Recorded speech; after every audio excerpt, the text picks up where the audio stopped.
Sir जैसे कुंडली के हमारे जो 12 भाव होते हैं, है ना, हर भाव किसी ना किसी पर्सनालिटी, जैसे पहला भाव हमारा पर्सनालिटी दिखा रहा है, दूसरा हमारा धन दिखा रहा है या हमारा इस तरह से दिखा रहा है। तो कुंडली के 12 भावों को अगर किसी को आम भाषा में समझना हो तो हम कैसे उसको समझ सकते हैं? देखिए, वैसे तो जैसे आपने बोला ऐसे ही है कि हर भाव अलग से दिखाता है, लेकिन कुछ भाव हैं जो बड़े ख़ास होते हैं। जैसे पहला भाव लग्न कुंडली, दूसरा पंचम भाव और तीसरा नवम भाव, और इन सब का एक ट्रायंगल भी बन जाता है, त्रिकोण जिसको बोलते हैं। तो लग्न बेसिकली आपको दर्शाता है। इट्स लग्न मीन्स यू मीन्स एवरीथिंग। अगर लग्न अच्छा है तो सभी अच्छे हैं, ऐसा। फिर किसी और के अच्छे होने की ज़रूरत नहीं है। आपका अगर लग्न स्ट्रांग है, that is more than enough. बाकी सारा फिर आप हैंडल कर लोगे।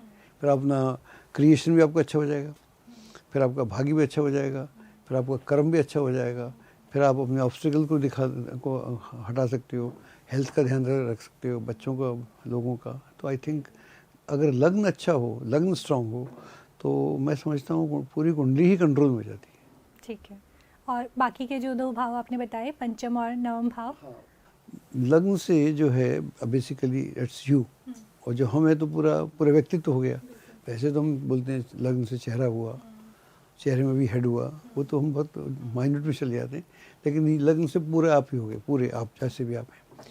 पंचम से जो आपका क्रिएशन है, आप क्या सोचते हैं, क्या सोचते हैं, उस जो सोच रहे हैं क्या आप उसको व्यवहार में डाल सकते हैं। पंचम से आप क्या सोच रहे हैं कर सकते हैं। पंचम जो घर है वो आपके क्रिएशन का घर भी है।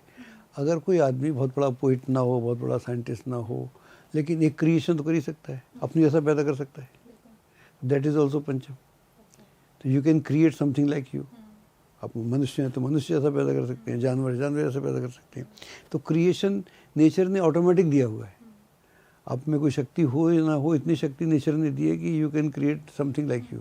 तो इसलिए वो पंचम घर ये तो कम से कम है, मिनिमम ये है, और फिर उसकी कोई लिमिट नहीं है। एक ऑटोमेटिक क्रिएट हो रहा है, और दूसरा अगर आप चाहें तो आप कुछ भी क्रिएट कर सकते हैं। अगर पंचम घर स्ट्रांग हो जाए, सो आई थिंक फिर ऐसी दुनिया में कोई उपलब्धि नहीं है जो आपको ना मिले। इसलिए पंचम घर का बड़ा महत्व है। इसलिए इसको ट्राइपॉड भी बोलते हैं, त्रिकोण भी बोलते हैं, और त्रिकोण का ज्योतिष में बड़ा भारी महत्व है। तीसरा हुआ नवम भाव। नवम भाग्य है, भाग्य जो आप लेकर आए हैं, इसमें आपको कुछ भी नहीं करना। तो भाग्य की जो मेरी डेफिनेशन है वो ये है कि दुर्भाग्य क्या होता है, भाग्य क्या होता है, और भाग्य दुर्भाग्य के बीच में क्या होता है। एक आदमी दिन भर मेहनत कर रहा है, उसने 100 रुपये की मेहनत की, उसको 100 रुपये मिल गए तो उसका भाग्य है। दुर्भाग्य क्या है कि उसने 100 रुपये की मेहनत की, उसको 10 रुपये मिले या 5 रुपये मिले, ये दुर्भाग्य है। और उसने मेहनत की 100 रुपये की, उसे मिल गए 1 लाख रुपये, ये भाग्य है। तो नवम भाग्य, नवम हाउस वो है। तो आपका वो भाग्य है कि आपने कितनी मेहनत करी और कितना मिला। तो जो लोग बहुत आगे निकल जाते हैं उनकी ज़िंदगी में यही होता है। तो सर ऐसा कुछ टिप होता है कि अगर नवम भाव मान लीजिए किसी का खाली है, कोई राशिवानी बैठी है, लेकिन मुझे मान लीजिए अपना नवम भाव स्ट्रॉन्ग करना है, या मैं चाहती हूँ कि भाग्य थोड़ा साथ दे दे, स्ट्रगल लाइफ में बहुत ज़्यादा हो गया है, तो ऐसा कुछ ज्योतिषीय उपाय होता है इस केस में? देखिए, पहली बात तो ये समझना पड़ेगी कि हमारी कुंडली में 10 तो वो हैं, सॉरी 12 भाव हैं, 12 भाव हैं और 9 ग्रह हैं जी, और वो ग्रह भी हैं, 2-3 मिले रहते हैं। तो अधिकतर ग्रह जो होते हैं या तो 5 इकट्ठे होते हैं या 7 होते हैं, बहुत कभी कभी 8 होते हैं, 8 से ऊपर तो होते नहीं। तो बुरी से बुरी स्थिति में 4 खाली रहेंगे, बाकी 7-8 घर खाली रहते हैं। तो खाली तो रहने वाले हैं, लेकिन आपका भाग्य का जो स्वामी है और जो भाग्य पे जो घर है वो कहाँ बैठा हुआ है, उसका लॉर्ड, और वो किस तरह की कनेक्शन में बैठा हुआ है। क्योंकि ज्योतिष जो है वो कनेक्टिविटी है बेसिकली। अगर 3 चीज़ें कनेक्ट कर रही हैं, 2 चीज़ें कनेक्ट कर रही हैं, तो उनका मतलब अलग हो जाता है।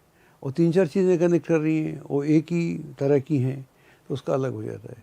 तो अगर त्रिकोण बन जाए कुंडली में तो पूरा पिरामिड हो जाता है। अगर चतुर्भुज बन जाए तो अलग हो जाता है। तो एक्चुअली बेसिकली एस्ट्रोलॉजी एक कनेक्टिविटी है, और जो कनेक्टिविटी है उसी से हम योग बोलते हैं, उसी को हम राजयोग बोलते हैं। और कनेक्टिविटी नहीं है तो उसको हम बोलते हैं कि इसमें डिसकनेक्टिविटी है, तो वहाँ पर राजयोग बन के भी भंग हो जाते हैं। तो अब भाग्य कैसे सुधरेगा? भाग्य सुधरता है कर्म से। तो बेस्ट वे उसका है कर्म है। क्योंकि अगर हम कुंडली को देखें, ये हमारा बड़ा पुराना चिंतन है, हम चलते हैं 1 से 9 घर में, ओके, तो भाग्य यहाँ खत्म हो जाता है 9 पे, और दशम, फिर दशम में कर्म शुरू होता है। तो जहाँ भाग्य पीछे रह गया वहाँ कर्म आगे बढ़ गया। और यही कृष्ण बोलते हैं, इस दुनिया में अगर तुम आए हो तो तुम कर्म करना पड़ेगा। तो जब आप कर्म करते हैं तो फिर उसकी कोई लिमिट नहीं है। देन जहाँ आप कर्म करते हैं तो 11th हाउस जो वो आपके लाभ का है, तो फिर आपको लाभ की कोई चिंता नहीं रहेगी। तो जहाँ भाग्य खत्म होता है वहाँ से कर्म शुरू होता है। इसलिए आदमी को डरना नहीं चाहिए। अगर भाग्य स्थान में कोई घर नहीं है, ग्रह नहीं है, या भाग्य थोड़ा नरम भी है, तो भी अगर उसका कर्म पे भरोसा है, फोकस हो सकता है, then he can do wonders.